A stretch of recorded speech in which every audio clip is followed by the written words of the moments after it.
This episode is made possible by Honey Pot. With the heat waves we're experiencing this summer, especially here in LA, it can be hard to stay fresh while you're out and about. That's why I've incorporated the Honey Pot's foaming wash and wipes into my daily routine. Now, one of the greatest things about LA is that I get to spend a lot of time at the pool and the beach. There's always a pool party right around the corner or a spontaneous jaunt to Venice Beach. So for a quick refresh, I love to do a quick cleanup with the Cucumber Aloe Honey Pot wipes.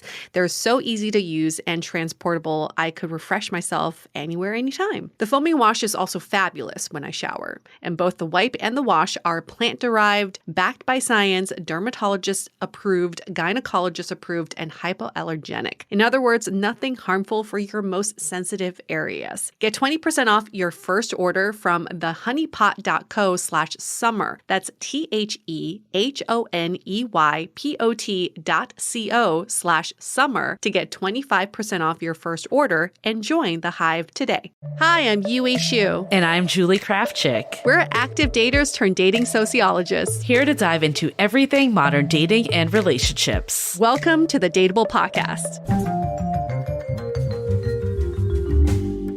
Hello, Dateables. Happy summer. We are definitely in the middle of summer. I'm feeling the heat. We are having a heat wave in LA this weekend and everyone's freaking out. So it's funny, like this is when you have friends with pools, they're so popular. Value goes up. Their value goes during this time. So everyone's scrambling, everyone's like, who's got a pool?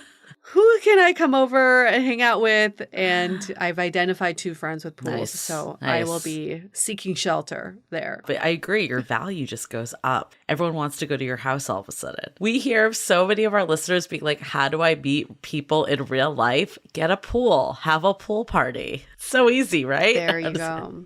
Or just go to a pool party. If you don't have the means to have a pool, try to go to a pool party. That's where you're going to meet everyone at once. I don't know if they have this in SF. I don't know if this is just an LA thing, but you can rent people's pools. Oh, yeah. They have that. Swimply. Oh, okay. Yeah. Swimply. Yep.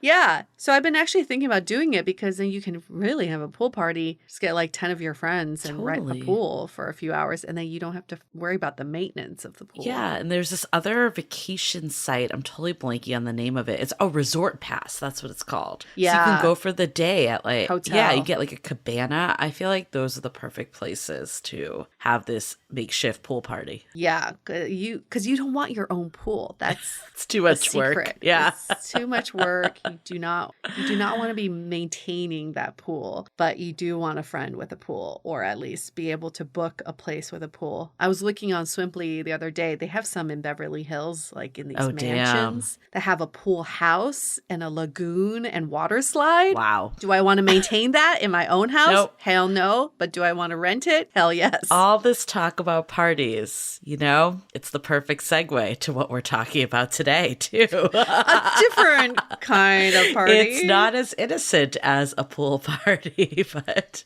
you and I were talking about it. And like while we're on our bonus off season, on season, whatever we're calling it now, we were like, we have so many great podcasts from the archive that, have been buried, right? There's over 300 episodes now, and a lot of listeners, either came in. We definitely saw a rise of listenership over the pandemic, and we have new listeners every day. And even if you have been with us since day one, often these are the oldies but goodies that have kept you around. So I'll give a shout out. We were on a podcast that just aired last week. It was called Down and Dirty with Darcy. It's not what you think it is. Actually, it sounds more in line with today's with our topic. Episode today. It's actually about career growth and how she's a career coach. When you first were like, do you want to go on this podcast called Down and Dirty with Darcy? And I was like, oh shit. Yeah. We haven't done one of those in a while. And I was like, it's about our career journey. And you're like, wait, what? Like, damn it. I think she can do a rebrand if she'd like to eventually one day. She did this on purpose. Yeah, she wants to go down a different path. But anyway, she is actually my partner's best friend's sister-in-law. And we met in Tahoe over 2 years ago. And we like instantly bonded because she has a big TikTok presence. At the time, she didn't have the podcast, but I told her about my podcast and she reached out. And where I'm going with this, first of all, listen to the episode because it's amazing. It's always fun for us to do something a little different where we talk about just how we even got here in the first place. But she also snuck in a few dating questions. You know, you have to do it when you're talking to us.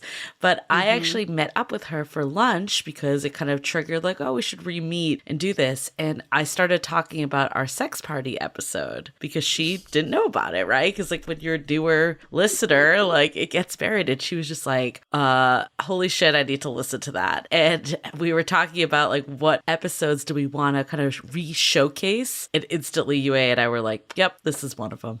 Well, in our podcast description, we say from sex parties to sex droughts. And I realize most people don't know that we're referencing an actual episode we've done on sex parties. In fact, I think we've done 2, right? We've done 2 of them. We did the virtual sex party. We talked about that over the pandemic. And then we had this one that we were there in the flesh. And we brought a friend of ours who experienced it through a first-timer's perspective. But we also interviewed many people that had been regulars at these sex parties, including the organizers. And still today, my favorite part of this investigative journalism, we'll call it, UA with her mic, like trying to get the sex noises. She's like in the room with her mic, like getting in at people. And I was like, oh my God, I can't, the dedication here.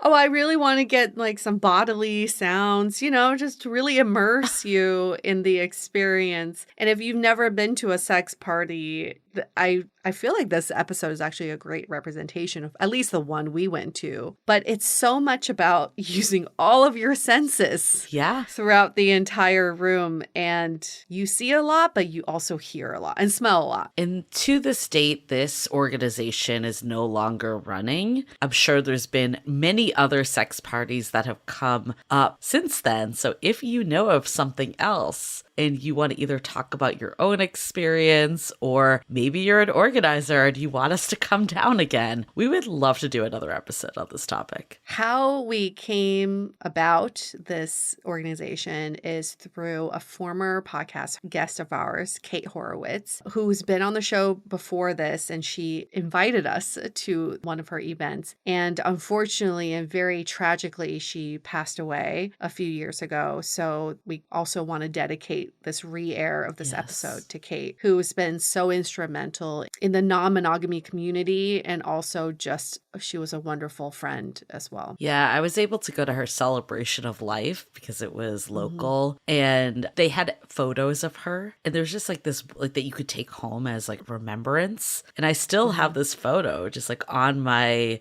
dresser. She's just so striking in it, and like whenever I see it, it's the memory of just like how much beauty she put into this world too. And I feel like she was just like one of those people that was just so inviting and welcoming, and immediately like kind of took a liking to what we were doing. She recognized it also as part of her mission of just continuing to spread the word and let people live the lives they want to live. Like, do dating your way. Like, there's not just like one right way to be in relationships and date. And I feel like we will be forever grateful of the impact she made on us for that. Yes. Yes. Thank you, Kate. And thank you for bringing us this wonderful opportunity. All joking aside, I learned a lot from going to a sex party. Even from a journalistic point of view, there's so much to be said about just consent, for one. You'll hear that in this episode. And also just how we view sexuality outside of a relationship. It's a really interesting study into how we view sexuality, and it continues to evolve, right? I think the other part that stands out for me is like the woman's empowerment aspect of it. Like you think of like back in the day, you'd be like, oh, a sex party, it's a bunch of dudes that want like girls, you know? Yeah. And that was not it at all. I think first of all, UA and I were expecting it to be like a bunch of singles, and it'd be like people hitting on each other, and it was not that at all. It was primarily other couples. I would say it was most of the time we saw women initiating. Do you remember that one woman that like invited like six people towards her? She just like kept like motioning for everyone to come on over. And I mean, granted, UA and I were in film equipment, fully dressed, probably the least desirable people there, but no one like hit on us at all. Remember? Right. It was very much kind of this like women-led culture. And I remember she would point at a guy and direct to a body part. Yeah. Basically like, you on my clit, you on my arms, you on my neck. It looked and felt really empowering. She was just like, I control this room. But I never once felt like it was a creepy environment. I never once felt unsafe. It was really friendly. Everyone was extremely friendly. Yeah, I think too, like you kind of dictated how much you were ready for by just how open you were too. And I think that was good because they actually persuaded first timers not to necessarily have sex. Like it was more just to observe and get comfortable, meet people in the community. It wasn't like just go for it immediately. Actually, like you'll hear through the interview, like our friend that went with us, I think she was like ready to like go a bit more than it ended up being because it was more of that ease in that was a little less than she was expecting. She was ready. She was dressed and ready for it. Tearaway panties and everything. Just kidding.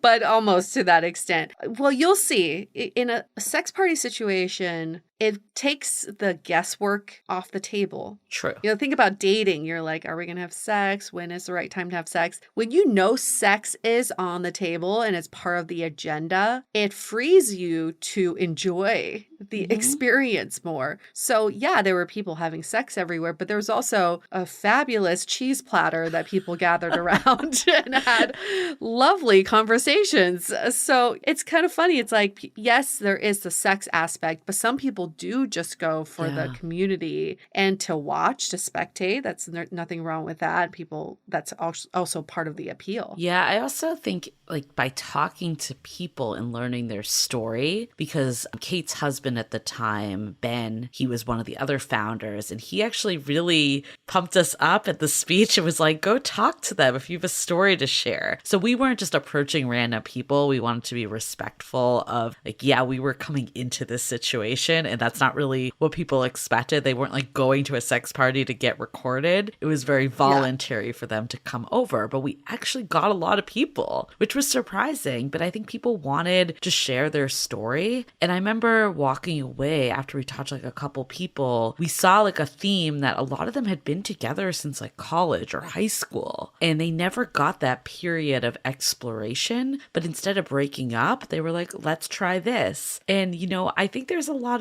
to be said about that. Like, I'm not saying that everyone needs to be non-monogamous. Like, I think that's the choice that people make, but I can at least like see the perspective and where people are coming from it. And even like thinking about like your situation, UA, like how much better would it have been like if your partner had just come and been like, I want to do this, or like, I want to try it. It's just the feeling of like being blindsided and being like, you're not like in it together. Like that's taken off the table with consensual non-monogamy. There's just so much communication. You're kept in the loop about everything. And you have those hard conversations, especially about the other temptations. I find other people attractive too. That's just human nature. And with something like this community, it really brings to light that it's okay to have these conversations with your partner.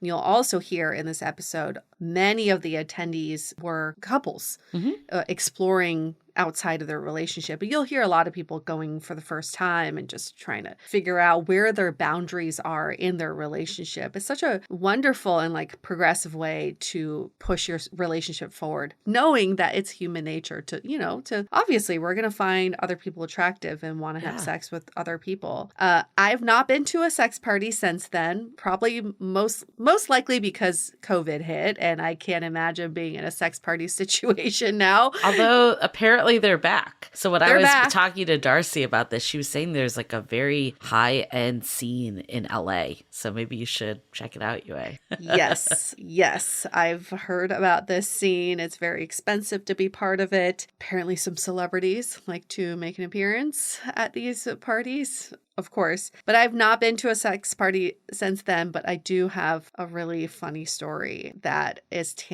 tangential to Okay. this. When I was working for my old company, Tonal, this was during the middle of the pandemic, we had to go to New York to do auditions for our new on-camera coaches. And we needed a tonal needs to go on a wall. And we didn't have a showroom or anything at the time that we could have used. So what we did was like, we'll put it in your home. We'll put a free tonal in your home in exchange for your space for us to do the auditions in. Okay. So this guy with a huge ass loft in New York was like, sure, I'll take a free tonal, do your auditions, but we're in the middle of COVID. I want to make sure that everyone's masked. I want to make sure that you are all tested every day. He took all the necessary precautions. We're like, yes, of course. So first day we get there, we set up everything, we go on with the auditions. And I just remember looking around being like, there are a lot of beds in this loft. I mean, there's one guy and like 5 beds out in the living room. Okay, cool. Second day, we come back. Again, masked, took all the COVID precautions, and I find a fucking condom wrapper on the floor. Okay. I'm like, interesting. I don't know what's going on here. And all the beds are rearranged. Third day we come back, belts, like leather belts everywhere, like candle wax everywhere. It was a sex party house. I had no idea. We basically went into this house in the middle of COVID while they had sex parties at night. It was like an organized thing. We just had no fucking clue. And so like for 3 days, wow, we're in the sex party house without participating, obviously. Well, you went to an underground sex party without the sex party. Yeah, which is the worst kind of sex party. If you don't even get to watch. Oh, goodness. Well, for anyone that is either thinking about sex parties or actually going, or you're just want to be a fly on the wall, this episode's for you. So we're excited to re-air it. Enter the world of sex party. Okay. Well, before we get into it, quick announcements at Dateable Podcast, at Julie Kraftchick, at Nonplatonic. Find us on Instagram. You can also find us on TikTok. Help us grow our TikTok. We're still trying to get there. Slowly but surely, we will expand our TikTok.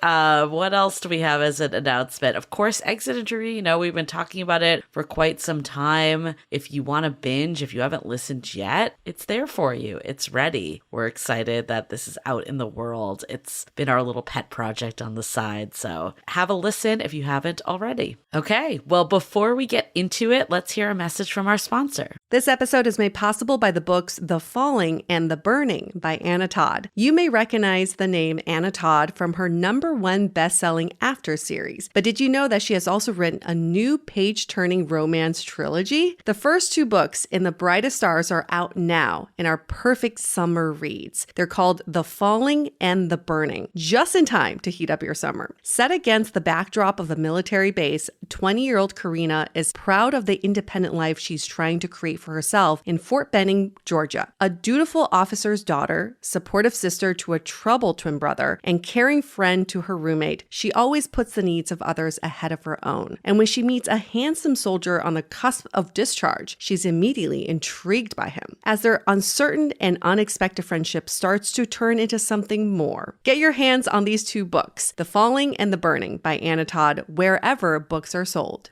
This episode is made possible by True Earth. I'm about to blow your mind with how you do your laundry. Have you ever heard of laundry detergent strips? Yeah. True Earth's mission is to help reduce the billions of plastic household containers that can end up in our landfills and oceans every year. With their laundry detergent eco strips, you can get rid of plastic jugs once and for all. It's so easy to use. I just pop a strip in the washer, add my laundry, and that's it. True Earth products are paraben-free, phosphate-free, free of added dyes, free of chlorine bleach, hypoallergenic, and it comes in cardboard packaging that you can recycle. It takes up so little space, and you can even take it on the go because it's not a liquid. Laundry will never be the same ever again, and they also make other household products. You can try True Earth today at true.earth/dateable and use Dateable to get 12% off. That's tru.earth/dateable and use the code DATEABLE to get 12% off today. This episode is sponsored by Drizzly. Weddings, college graduations, your stepmom placing third in a dog grooming competition. We've got all reasons to celebrate the summer and a lot of reasons to gift. So give them something they'll love, give them drinks, and get them all from Drizzly, the go-to app for alcohol delivery. With Drizzly, you can shop from a huge selection of beer, wine, and spirits and get them all delivered from stores near you. Looking to save some dough? Compare prices and find the best deals on the best drinks so you can spend all that extra dough on something that you really, really, really need, like that ginormous pink inflatable flamingo. Then get all that drinkable gifts delivered to wherever the summer shindig is digging. You'll probably be getting a sappy thank you card in no time. And ordering is easy. Download the Drizzly app or go to drizzly.com. That's DRIZLY.com today. Okay, let's take a look into a sex party.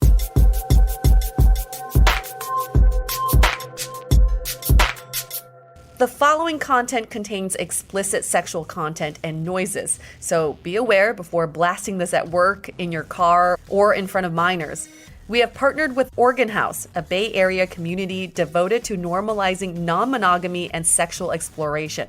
They pride themselves in a strong culture of consent and safety, and we want to make sure that message is heard throughout this piece, whether you end up at a play party or through your own dating life. Hey everyone, welcome to another episode of Dateable, a show all about modern dating. We just came back from a play party. And what's a play party? It's where people go fuck. I mean, that's what it is.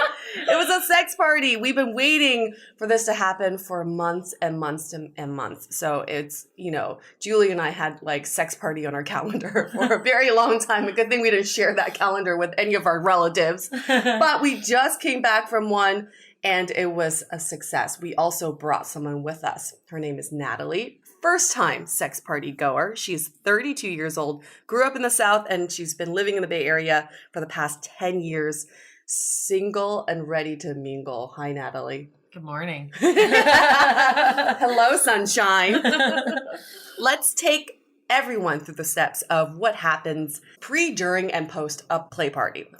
Before the party began, we found Natalie and we were like at brunch, I think, and we met Natalie and we were like, we might be going to this sex party sometime this month. And she was pretty curious. Do you remember that conversation? I do. I have heard about sex parties for a while now, and so it totally piqued my interest when you guys brought it up. And then let's talk through what you thought about when we brought up this idea of going to the sex party and recording maybe your experience there. It's been kind of a roller coaster of feelings. Like, should I really do this? Do I know what I'm getting myself into? Is this going to be something that I can never unsee? So leading up to it, there were a lot of questions and some apprehension of like, is this going to be my scene? Mm-hmm. Fair enough. Yeah, I think that's probably the normal set of questions that everyone goes through. And just to give you guys some background, a few seasons ago, we had Ben and Kate on one of our episodes talking about polyamory and non-traditional relationships. And they're a married couple. They are poly, and they throw these ginormous sex parties. And they used to do this at their house. And at like capacity of like 80 people, but now it's gone beyond like 200 people. Yeah, with their group organ house. So they expanded into this much bigger space, and that's where we were at last night. So before you went to the party, you had a conversation with Kate on the phone. Here's a clip of that. Hi, my name is Kate Horowitz, and I'm one of 6 hosts of the Organ House events. First, I just want to say thank you so much for taking the time to talk to me. We have this conversation with every single member who attends our private events. The goal of this call is to go over our party's consent culture, your responsibilities as a guest, and also to make sure to answer any questions that you have. So let me first start this by letting you know a little bit more about Organ House and what it is that we do. Organ House is an organization that throws monthly public and private events for the non-monogamous community and anybody curious about non-monogamy. You're on this call because you've been invited to one of our private events. And our private events are play parties, which basically means that this is a sex party. You can do almost anything you want here, as long as you're doing it in a mutually consensual way, that is respectful of the venue and the space and boundaries of the people around you. Organ House is not just a sex party, though. This is a community of really wonderful people. This is not a club where you're going to come and meet a lot of anonymous people that you're never going to see again. So it's a little different from other sex parties that you might have gone to or heard of before. We welcome people of all gender, relationship, and kink orientations. And that means people might have radically different ideas about what gender means to them than what it means to you or I. Our members have pretty diverse preferences. Some people identify as polyamorous, some people identify as swingers. Some folks are monogamous and they're just here for the party because it's really good, if I do say so myself. You do not have to participate at all. You are more than welcome to just come, keep all your clothes on, and check it out. Meet people, make friends, and see if this is something that you'd like to try in the future. We like to describe this as a zero expectation, high possibility environment. Nobody is guaranteed anything by attending, but anything can happen. So my goal is just to throw a great house party with good music and good people, and everything else is a bonus. They kind of give you the ground rules for participating in these parties, and the most important aspect is this aspect of affirmative consent, that you should only move forward with someone if you're totally comfortable, they're totally comfortable, and you've verbalized that. Mm-hmm. And I think that's a really cool principle beyond just a sex party. Yeah. And it's something that our society doesn't actively teach people. So that was one element of the community that I thought was really important and a good thing. Yeah. So you had a few months to prepare because we thought we were going to that sex party right away, but it took us a while. How did you prepare for the night that finally happened? Well, when we first started talking about this, they added me to the Facebook group. So I just was reading the posts that they were putting up and kind of getting a sense of what the people in the community were interested in and talking about. And it was definitely a kinkier world than I have been part of in the past. And, just being open and reading stuff about that they posted or, that other websites and stuff on the internet about non-traditional relationships, and just kind of getting an idea of what philosophy is behind that. And it's really interesting stuff. But most importantly, what were you going to wear? I think that was definitely all question. I mean, Natalie, wear to this thing? It's great. We're talking about this philosophical, conversation behind sex parties. But honestly, you were like, what am I going to wear?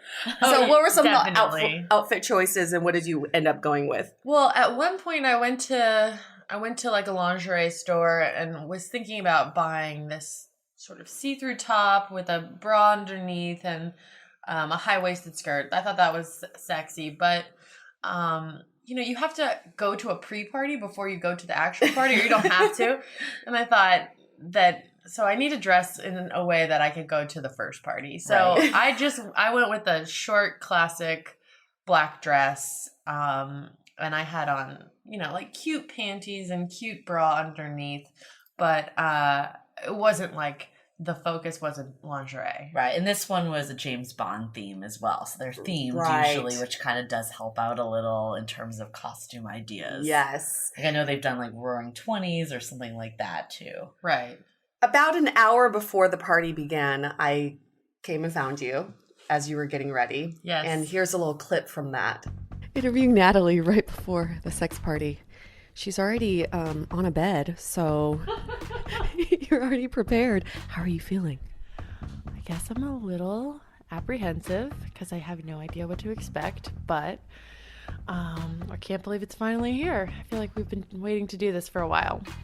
So we're about an hour before the party starts. There's a pre-party. What are some things that you're worried about right now? I really don't want to see a lot of balls slapping. Balls slappage. That's your number one worry. Yeah, that's it. Is there anything you did to prepare for tonight? Showered. And did all the normal things you do when you shower, including shaving. Landing strip? There's a little more than that. Well, I think I'm about to find out. We'll see. I actually was thinking you're really the only person I don't want to see me having sex. If I do catch you having sex, I just won't tell you I saw you. How's that? Until tomorrow morning. Surprise! Girl, I didn't know you like it like that. As long as there's no eye contact during, we'll be good. Okay, so then it's time for the pre-party. So it's me, Natalie, and Julie in an Uber going to Oakland for a sex party pre-party. I think the Uber driver was just like, what the fuck are you guys doing? And in the beginning, the three of us were so good about keeping it vague. We're like, oh, do you think it's going to happen? Who do you think is going to be there? And then it was like, are you going to fuck? This Uber driver just had his headphones in. He's like, I don't know what's happening. I don't know and what's then we showed up on. at like the diviest bar also. We're like, is this where we're supposed to get off? And I actually think that was part of like the most memorable experience of the night too, because the dive bar, you walk in, I just expected everyone was there for the sex party. But the front room definitely did not fit I think there was the like a type. baseball game going on. Yeah. I realized it was like very like It was bar, like all these like, lumberjacks Yeah, it in the was like- front room it was very, and like like, flannel bar shirts. guys, you Bar know, guys. and like girls too. Like, but we're like, is this the people for this play party? But then we went to the back room, and then it became a lot more clear because people were dressed in things that looked James Bond-ish. not Yes, at least they flannel were shirts. in beyond flannel shirts. And what happened there? There was like a lot of things that happened. First of all, we scoped out the room. Right. Like, oh, okay, this could happen. That It was could happen. good to ease in that way. It I was think. definitely I good don't know to what you ease in think. that way. What we noticed was a lot of people were showing up as a couple, Yep. right? And they were like flirting and talking, socializing as a couple. And one woman came up to us. She's married, but her husband was talking to someone else. And she came over and kind of told us like everyone is here as a lot of them are here as couples, but they do independent activities Mhm. at a sex party. But at the pre-party, it's like the foreplay to the sex party. Anything else happen there? The closest I got to probably to hooking up with anyone was at the pre-party. And a lumberjack-like man came up to me and just kind of stared me down in the eyes and kind of grabbed me by the jacket and shook me around. But we all thought he was going to the party. We did. We did. That like really awkward interaction. Like, are you here for the party? What party? Right. Oh yeah, I'm here for the. No, we're not on the same page at all. Yeah, no, you're definitely not here for the party. But he saw Natalie across the room and just had to come and talk to her. So, Julie and I were thinking, oh my gosh, what if she found the one at a sex party pre-party dive bar? But then we kind of pushed the envelope a little bit, and it was like, okay. I was totally impressed with Yue's ability to get the information out of him, which was that he had a girlfriend. And Yes.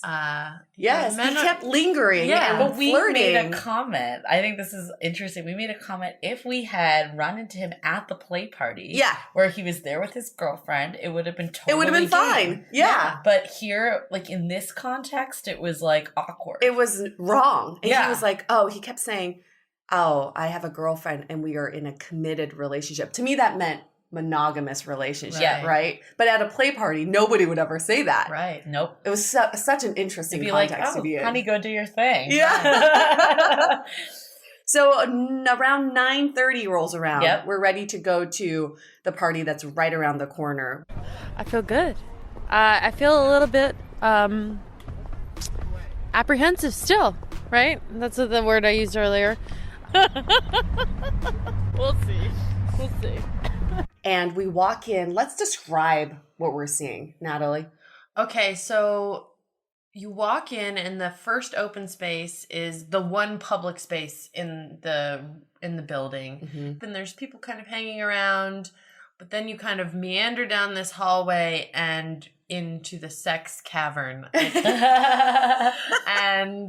there's beds and sheets and chairs and sex contraptions.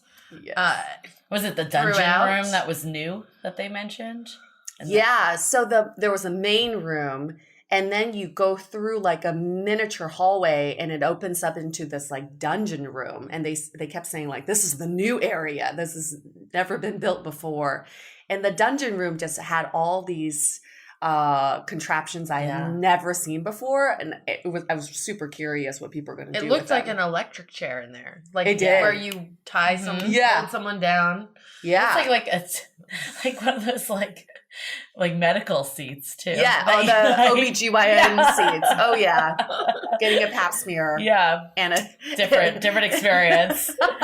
But I think what was interesting, at least for me, when I heard like this like community space, like I kind of felt like, oh, this feels a little unsexy. Yeah. But like what was interesting, Ben, one of the hosts, told us that basically this space has been bought by people in this community, and that's what it's primarily for at this point. And they really have like done like an amazing job with the space. They really did. It was such like, it felt like a, I don't know, it felt like a house party in a way. Yeah. Because it was very intimate, but then it was like an elaborate house party with like decorations and sex contraptions. The music was like pretty like, there was like EDM, but it was like pretty chill. Like it wasn't like rager, but it was... Yeah. Some of you are going to wonder about the logistics and also like the cleanliness and the safe sex aspect of the sex party. So these are things we noticed. There were condoms everywhere. I don't think I found a corner without condoms. Nope. Lube and condoms everywhere. Cleaning products everywhere. Those like disinfectant wipes were everywhere. Also, there was a woman who was in charge of making sure everything was clean all the time. So she like went around and cleaned the apparatuses, and she like changed the sheets. So I would say they were as clean as they could get. Well, someone mentioned like people that are so sexually active tend to be very like clean and like concerned with cleanliness because it's so like top of mind and so concerned with STDs, which the questions and topics people ask here are actually things that people don't really ask like just out and about or on a Tinder date. Yeah. One of the things when you're talking about consent, what I noticed was when we're in the dungeon room, a girl came up to another girl and said, "Can I touch your butt?" Yeah. Did you hear that? And the girl was like, "Oh yeah, sure." It was like so much consent even between same sex. But even when we met one girl, we saw another girl down there that we had met at the pre-party, and she even asked, because she at this point was like in her lingerie more, and she asked like, "Can I hug you guys?" Yeah. Like it wasn't just like, and we had just like hugged and like met her like 10 minutes earlier at this like bar in a very different context. I'm just so not used to have that sort of behavior, you know, to ask for permission for everything. But that's how it is at a play party. But I think what Kate was saying, when you don't have when people don't have clothes on or less clothes, even like a small touch can feel very elevated. Yeah, that's true. So that's why like the hugging even needed consent. I actually realized when I was walking through the big crowd, before anybody was really naked, that I had placed my hand on someone's back and kind of scooted by them. And I thought to myself immediately after I did that, like, oh, you shouldn't have done that. Oh. Because they don't know who I am, and it was from behind. And so that's true. That's true. You just have to be more conscious than you would normally. As with any house party, in the beginning, not that many people are there. So we're seeing like very diverse people coming in, trickling in. Some are in costumes, some are in lingerie, and some people are just naked already. And some people are in like more standard clothes, like we were, like dresses and pants. Yes, yes. Can we talk about what men were wearing a little more? Because I know that people have had that question when I've told people, is like, okay, I get what women can wear with lingerie, but what about the guys? What do they wear to this type of thing? I felt like most of the men, most of them wore just like normal clothes or like tuxes or something like that with like bow ties and ties. Yep. But then a lot of them put a lot of thought into their underwear. Yeah. I've never seen so much unique men's underwear. Well, actually the most striking guy was the guy in just a normal pair of boxers walking around. And they were kind of oversized and puffy, and looked like he was walking to his door to get the newspaper. There were like some guys like that had like the blazer. Yeah. And then like more of like, there was some like, combo briefs, boxers, like all sorts of things. And then some people that just weren't wearing anything at all. It was like straight out of Magic Mike. Everyone looked like they belonged in Magic Mike. Yeah, but also some of it was the theme too, right? That's true, yeah. The interesting thing was it was one of the hallways before you really get into the party. It has a bunch of cubicles. And so like anywhere, if you go to a yoga class, you put your shoes in the cubicle. By the an hour into that party, the cubicle was So full. packed Yeah. with clothes. Because everyone just like drops their stuff. Yeah. So they can just, like, People just explore. disrobe right there. Yeah, layers and layers of clothes. There were some women in straight up gowns, like Yeah. ball gowns. Well, they were definitely taking the James Bond theme, very, literally. very literally. So yeah, you're right. I forgot about that also. I also saw a lot of women who did some like wardrobe changes throughout the night. Some came in like a dress, and then midway through they were in lingerie, and then they were like in a lacy dress, and then they were like in a post-party dress. I don't know. There was just like a lot of wardrobe changes. You have to bring a lot of shit to a sex party. I didn't realize. But the great thing about this party was everybody pretty much showed up by 9 o'clock, right? Like, Yeah, someone made a comment like this is the only party that people actually get here on time. Yeah, because you have to get there for the consent speech, which was given by co-host Ellis. So here's a clip of that consent speech. I have a very important speech that I would like to give before this party happens. First of all, I would like to thank everybody for being here. There's a shitload of you here right now, and it is awesome.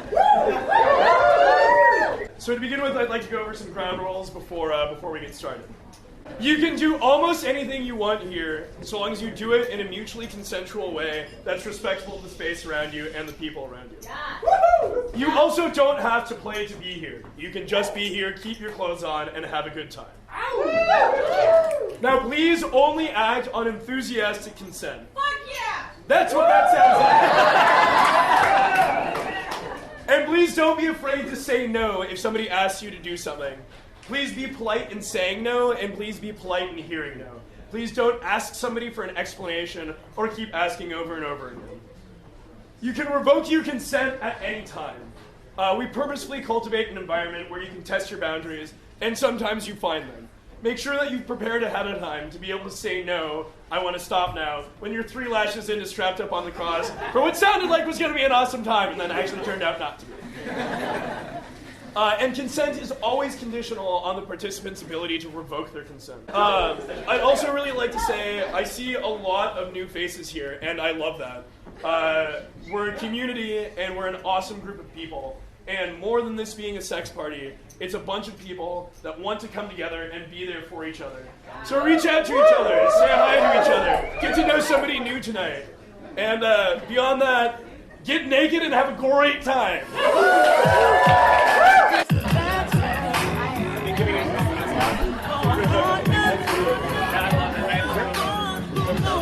So then we were introduced to Peaches, our sex party Sherpa. She was amazing. She gave us a rundown of pretty much exactly by the minute what happens.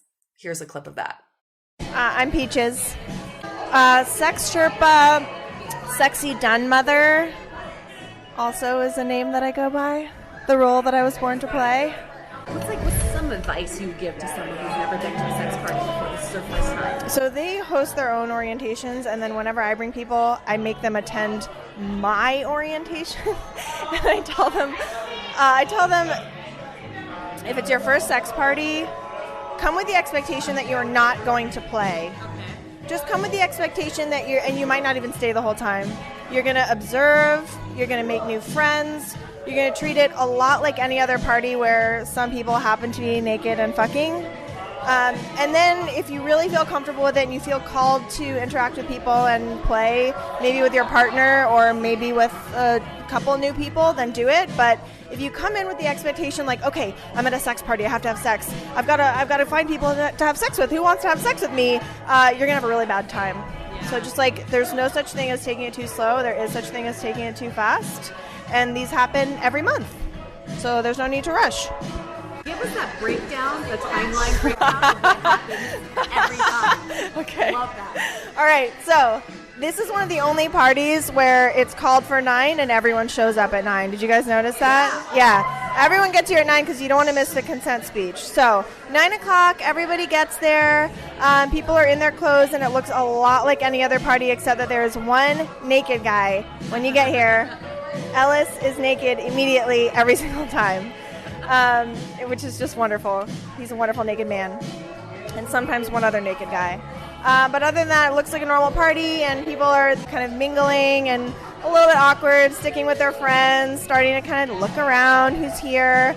The consent speech usually happens by 9:30, and then it's like, that's like kind of the bell of like, all right, like the gong, party's happening. But still, people are getting warmed up. So 9:30 to 10:30, people are starting to take off their costumes, and they're in their sexy lingerie, whatever that means to them.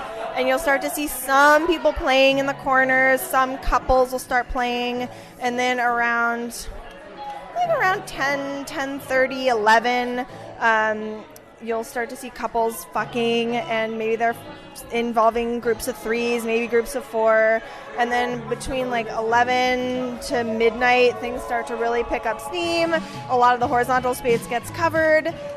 Between midnight and 2 a.m., it's like fuck fest. Like a lot of naked people. The lingerie's been thrown in a corner. Groups of 2, 3, 4, 5, 6 maybe will be playing with each other. You'll hear a lot more noises. You'll hear moaning and slopping sounds and people getting spanked, and the smells will shift. And it's really hard to find horizontal space at that point. There will always be people at the bar getting snacks, carb loading in between sessions, getting some drinks, rehydrating, and then from 2 a.m. to whenever it kind of starts to die down, and then it's like the people who are going to be up all night, and it gets a little bit quieter, but then there's still some really interesting stuff going on, and that's how it goes every single time. It's exactly the same. So as the party's getting started, I was hungry. I need to get in on that cheese platter. We talk to people who've been to sex parties, and they're like, sometimes the food is really good, so get in on that food. We were by the cheese platter, listening to people talking. It was just great people watching, and we kind of let Natalie roam off on her own. And Julie and I went to a different room and started talking to the various party goers that came, and there were a lot of couples that were willing to talk to us. Here's some clips of the couples we met. So we are a couple who live together, and we are non-hierarchical polyamorous. Non-hierarchical polyamorous. What does that mean? Is that right? Yeah, more or less. Yeah, let's go with that. Well, it means that like we're basically free to negotiate commitments with anyone in our life in a way that is respectful for everyone, but is not like... I think the thing we're trying to avoid is you're my girlfriend, and therefore there are rules about exactly who we're allowed to meet and at what times. Yeah, we don't let anything in our relationship dictate ahead of time the scope of any future relationship. That being said, that all sounds pretty out there. Most of the time we're just a regular couple. Like, I don't know, we like cook shit in the Instant Pot and like, I don't know, talk about our jobs and stuff. It's pretty normal. And what are your expectations when you come to a sex party together? I'm just happy if I can stay out past midnight. I'm like kind of a morning person. So we just like to meet people, have fun. It's a great way to find attractive people in the dating world.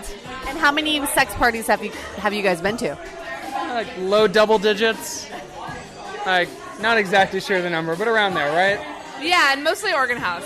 Sometimes we meet really cool people. Both of us have like dated people for more prolonged periods who we met at play parties. But also, sometimes we just talk to some friends for a bit, maybe have sex with each other, and then go home. Like, it can really vary. Give us your background. What's your relationship? So we've been together a little over 9 years. We met back in college. And we were monogamous for, I think, the first four years. And then we started to open up. And so we've had an open relationship since then. Well, how does sex parties, how does that play into your relationship? Honestly, we're still kind of easing into this scene. So we've been to 3 of these parties so far, and we so far have only had sex with each other. It's nice to just kind of be in a room with a lot of people who are non-monogamous, because I'm like, this isn't a thing I can really talk about at work, you know? What? You don't talk about non-monogamy at work? I don't know, it's like this important thing in my life that I'm spending a lot of mental and emotional energy trying to figure out, but I can't really talk about it with a lot of people who are in my life. So it's really nice to have found this community where everybody is so open and friendly about it, and you can just kind of talk to people openly about, yeah, like here are the challenges in our open relationship. Like, how do you guys deal with that? And your third time here, the last 2 times you only had sex with each other. Did you guys talk about expectations for today, for tonight? On the way here, the thing that we discussed was, okay, our goal is to talk to 3 new people, and like maybe something will happen, but like basically the goal is to try to expand our social net and get more comfortable like talking to people who we think are hot, not necessarily like a sexual goal. What would you say to a couple who's here at a sex party for the first time?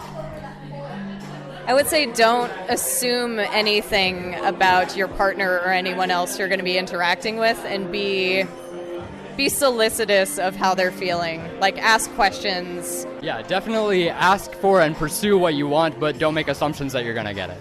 And then there were some single people who came with friends. And what happens for you typically at a sex party? I find my most enjoyment by making new connections with people, and that doesn't necessarily involve sex. Maybe we don't even like take our clothes off at all, to maybe we play and touch a little bit. All of my deepest emotional connections some of them have truly like been evolved from like sex parties, and we do other things other than just go to sex parties. Like, yeah. Like go out to lunch. like get brunch. Like, go to normal shit. So what do you think about tonight? Do you think you're gonna have sex with someone tonight? I go into these, honestly, even when I have a partner, I go into these on like when the headspace, like I don't expect, like no expectations, high probability. That's always been my way of thinking. And like, honestly, if I'm expecting sex, I end up having the least fun because I'm expecting it too much, or I'm putting too much pressure on myself, and that's not when I have a good headspace. So I like to just let the night flow the way it's going to flow, and if I have sex, great. If I don't, great. Like, it's still a good time. Still a good time. This right now, you can't see what's happening right now, but this party right now is lit. Yes. Yes, it is. Trust, honey. Trust. Yes. And then there were some words of advice from 2 of the co-hosts. Here's Ben.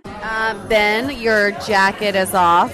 Is the shirt coming off soon too? Really warm. Yeah, it's all coming off pretty soon. I mean, I'm guessing you want to participate in your own party.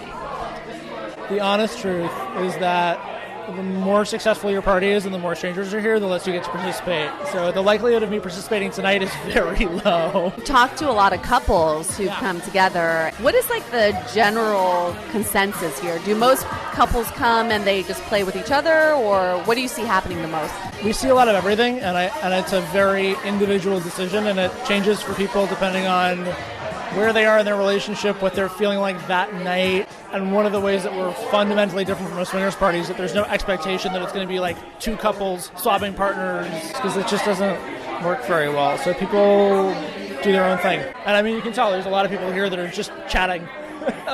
And then here's Ellis. So basically you got naked before everybody else. Is this sort of like a tradition for you? Yeah, I'm pretty much naked 100% of the time, every time that I can be. Do people recognize you with pants on? Oftentimes not. It's been a very serious problem in my life that people will not actually recognize me with clothes on. Any words of advice for people coming here for the first time? It's not nearly as intimidating as you think that it is. It's entirely possible to just come here, keep your clothes on, and not have some creepy person come up to you and make you feel really uncomfortable. And in fact, it's mostly just like any other party that you've been to, just you're allowed to have sex and express sexuality here in a way that you're not allowed to in almost any other circumstance. And does your 9-inch penis have anything to say? As its lawyer, I have to stop this line of questioning. So as Julie and I are in the front room talking to party goers, what happened to Natalie? We want to know, what were you doing in the other room? Because we didn't follow you around the whole time. There was a time that I was talking to a couple, and just talking about their experience at parties, and I was doing my own little journalistic endeavor. I walked around, but it was definitely, I didn't necessarily feel totally comfortable just standing in the middle of the room without knowing anybody. And I guess that gets to a point, which is this really is a community. And so many of the people in the room knew each other, had, relationships that predated that party. And you got the sense that to really be part of the community, you needed to know people. Or at least come to more of these events. Right? Because it did feel like a lot of people knew each other and they knew each other very well. But they're so welcoming of newbies. And they kind of like, let me show you around.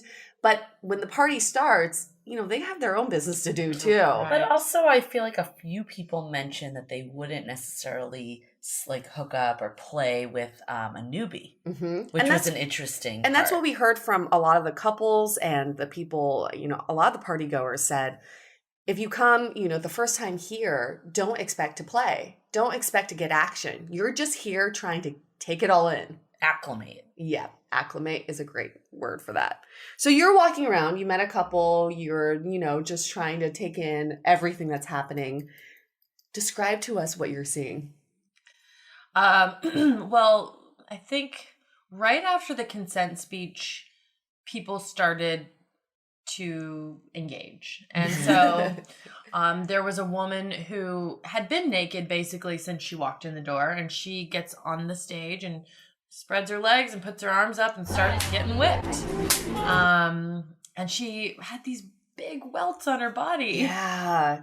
And obviously, like you mentioned, there's men walking around naked, just lots of penis everywhere. Which was cool. A lot of big penises. But I guess it's self-selecting at a I guess it is. Wow. We were very impressed by the size and girth of the penises walking around. And of course the men that they belong to. But not to say that all sizes are welcome. So yeah. It was definitely like, it didn't disappoint. Let's hold that thought for a quick message. We are so excited to share with you our new podcast, Exit Interview. Dates don't usually end with a satisfaction survey, and yet we rate everything in our lives, from Uber drivers to local coffee shops. So why don't we do the same thing when dating? We're here to conduct the ultimate romance review, featuring daters hungry for love who have agreed to call up old flames to gather honest feedback. Welcome to Exit Interview. He upgraded himself to business class while I was in economy. Wait, wow. What? There's feedback that will make you cringe. She could be a little bit hard-headed, like not reading the writing on the wall. And feedback that will make you swoon. When she said that she had feelings for you. I had no idea. Really? And maybe you'll learn a thing or two yourself about how you can be a better dater, lover, or partner. Obviously, knew I was going to learn something. I didn't expect this. Welcome to Exit Interview. Listen to Exit Interview on the iHeartRadio app, Apple Podcasts, or wherever you get your podcasts. What else? What else were you saying? It was a carnival for the eyes. There were people being tied up. Just the middle section where there was basically an orgy going on. And at some point, we walked up the stairs and kind of got an overhead view of this, which was actually kind of cool. But it was different than watching porn. I think that was a striking thing. Is it felt different. I don't know how to say. Well, all your senses are being stimulated at this point. I mean, when you're watching porn, you don't really know what's going on in that room. But you're through a screen too, you're right? Through a screen, like here, you're just anonymous. There, so there's a feeling of like you're watching someone else without their permission in a way. And both of you said you were really uncomfortable watching other people. Because we had like a top area the three of us were standing in, and like a guy joined us too and was kind of watching as well. Yeah. But like we felt like awkward. Like I felt like I was like shouldn't be watching, but then I'm like, this is why people are here. Exactly. And we asked Ben about it and he's like, no, people like to be watched. It's totally cool. At some point I just want to grab some popcorn. I wanted to watch. It was just like so entertaining because in the beginning, there was just a lot of foreplay, a lot of like whipping and tying up. But then probably half an hour later, people were fucking. There was definitely penetration. Yep. And in that main room, when you have a bird's eye view, you see like 6 or 7 couples going at it, and the configurations change pretty much by the second. And it's just really a feast for your eyes the entire time. I remember going down there to talk to Ben at some point, and he's like fully clothed and he's running around. He's like trying to make sure everyone's having fun at this party. And this couple behind him is going so hard that his body is vibrating because he's sitting on the same bed, but still trying to have a very normal conversation with me. And this couple's just like, going at it. I'm like, wow, this would never happen anywhere else. Well, and I will say, in a way, it wasn't that weird. Yeah. It wasn't that weird to see other people having sex. I don't know. It just... Right. I thought it would be more strange, I think. Yeah, but why is that? Because your expectations were there, right? You knew people were going to be having sex. Exactly. I also thought what was really interesting about the whole experience was it was really empowering for women. I kept seeing women initiate and bringing different men. There was one girl in the main room. She had like 6 men on her. And every guy that walked by, she'd be like, join. She was like the queen bee right there. Like, come join us. And then she'd be like, okay, you're done. She had like 6 men on her, like touching every crevice on her body. It's pretty much amazing. Nice. And what happened to you, Natalie? I still don't know what really happened. Well, I think that my role was mostly as voyeur. Like, I was watching, I was observing everything. So, I mean, I don't mean to disappoint anyone, but I didn't. There was no penetration. There was no, not even kissing, which I felt like I would definitely be down for. But like I said, I think it takes time to get to know a community. And really, I mean, you don't just walk up to someone and start having sex with them or making out with them unless you've been making eye contact all night. So, you know, you needed to build a relationship. And I think probably because it was totally new. It was hard to even really be comfortable flirting with someone. I don't know if that would be the case if I went a second time, but certainly that first time you're just kind of overwhelmed with all of the newness, all of the everything, and how does this operate, and what are people going to be doing throughout the night? But that was in line with what everyone said too. Like they were actually like a lot. I was surprised how everyone was like, I think when you go in with your expectations that you're going to have sex, it's actually not met. And that's like kind of like a misnomer that happens necessarily every time. And like most times it's actually like does take that time. And like one woman was saying that like every time she meets someone and then when she sees them the next time, then it like kind of opens that door. And who was it that told us most people who go to these sex parties are introverts? Yeah, and that it was takes them a while to come out. And one of the things that really helped with the awkwardness in the social situation was the people getting naked.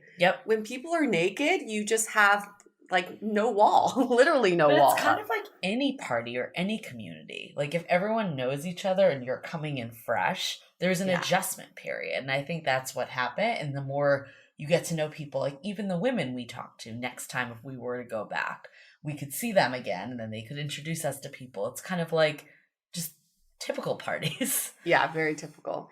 And what one of the other things I noticed from the party was that there was something happening pretty much every corner. Even if you go to the bathroom, which was an all-gender bathroom, people are making out in there, showering together. I actually walked in and this girl was like, oh, she was talking to someone else. She's like, do you remember us showering together last time? And I was like, oh, I didn't realize that could be an area where you meet and socialize too. People were in the sauna together. It was like a lot of things happening. But that being said, like, I feel like people were very welcoming and friendly. So it's not like they weren't. I think it was just like us as newbies, like had to get adjusted. But people wanted to let you in and bring you and talk about this with you. Yes. Okay. And then was there anybody that you were eyeing? Natalie? The guy in the blazer. I remember you talking about him. I don't think I ever even got near him. That's true, because there was one person I saw at the pre-party that I never saw again either. I mean, there were like, 200 people there?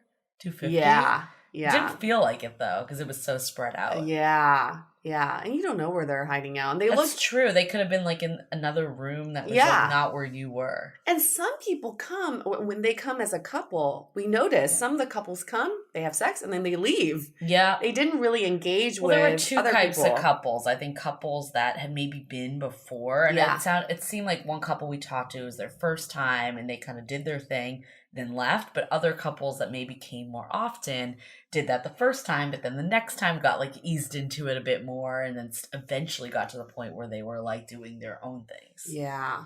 It does seem like a process for couples who go that they're not necessarily always open to the idea of playing with other people, but they want to play with each other in that space. Right. And whether they move beyond that and start playing with other people is, you know, each individual couple does something different. But it was interesting to see that spectrum. Yep. Yeah. For sure.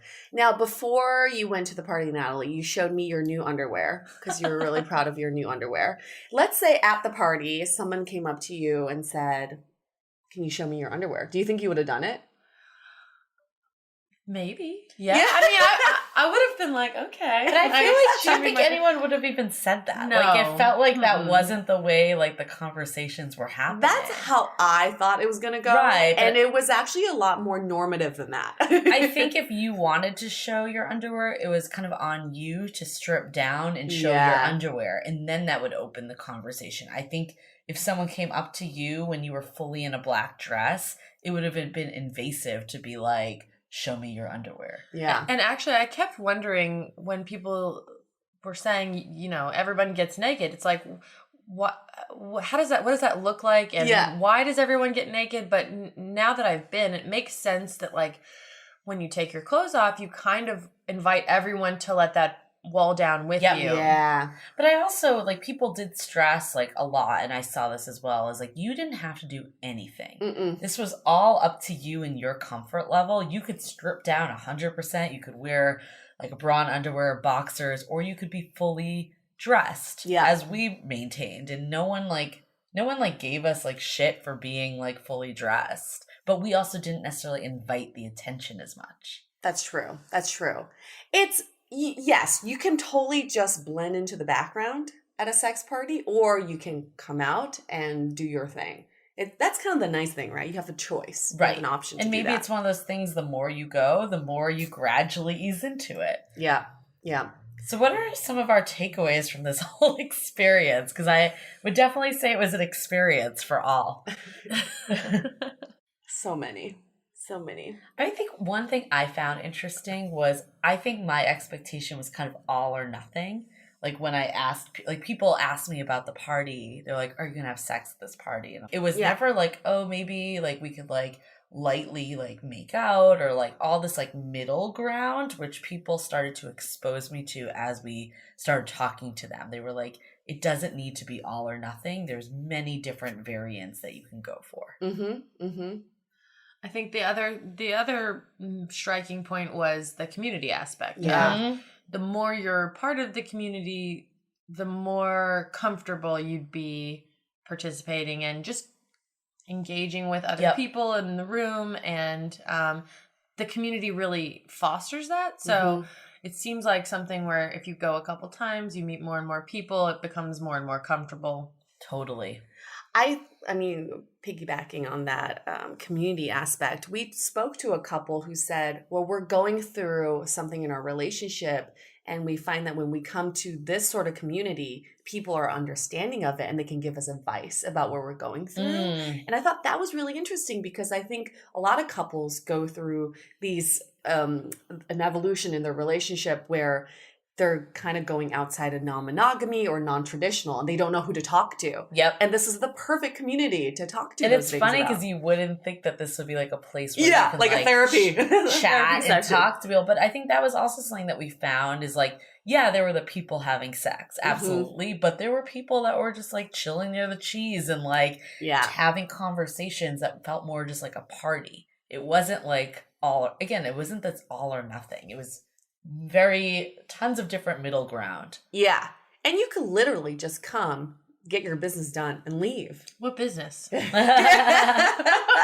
whipped, get tied. learn a little something. I think if you network for a job, network, business yeah, objective. A lot of people network. But if you were curious about, let's say, like rope bondage, I think this is like a great place to come and be an intern. You know, like, hey, can you show me Well, you how can to observe do that? too. Yeah. You don't have to do anything, like, which is also really nice. Well, and I will say, even just being part of the Facebook group, I read some posts about rope bondage, whatever you call it. And then I was interested in it, and I looked for it at the party, and I saw some people doing it, and I was like, oh, okay, so this is what it looks like.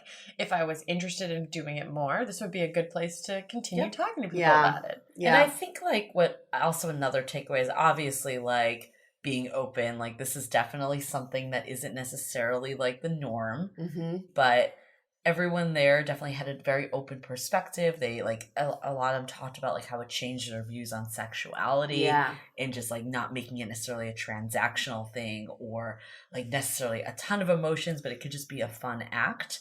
So I think that was all really interesting. And also, I mean, to me, like, I was definitely expecting it to be more of like a singles meat market. Right. And it did not have that vibe at all. Well, then we went to Harper and Rye afterwards, which was such a different environment because we left around 1 a.m. and we didn't get to the point where Peaches said, you know, at some point there's no horizontal space. Everyone's vertical. We didn't get to that point yet, but we will be back for one of these parties again.